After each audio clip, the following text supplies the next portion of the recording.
Hello everybody, what is going on? I hope you're all doing well and welcome to another tutorial video.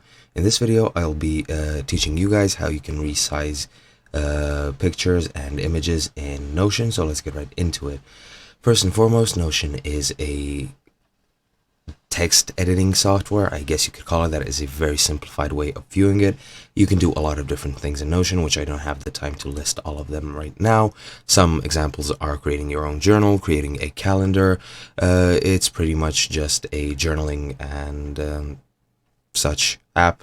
You can use it to organize yourself, you can write documents, you can do a lot of things, save data, save galleries, save pictures, and so on and so forth. And yeah, as I've said, in this tutorial I'll be teaching you how you can resize your pictures, so let's get right into it. As you can see, I have created a test document. This is a flat out document. This gallery here is I just tried something for another tutorial. This is how it looked when I created it. It's just a simple placeholder. And let's say, for example, I add an image. This is just a placeholder image which I copied off of Google, and as you can see, I can realign it, do whatever I want to do with it. And if I wanted to resize it, some pictures have the option, some pictures don't.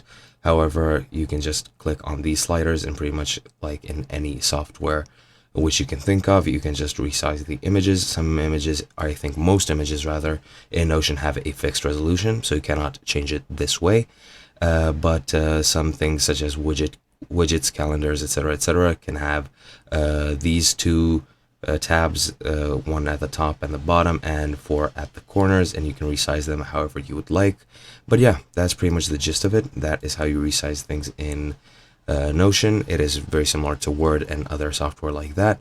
And yeah, I hope you guys enjoyed, and I'll be seeing you guys in another video.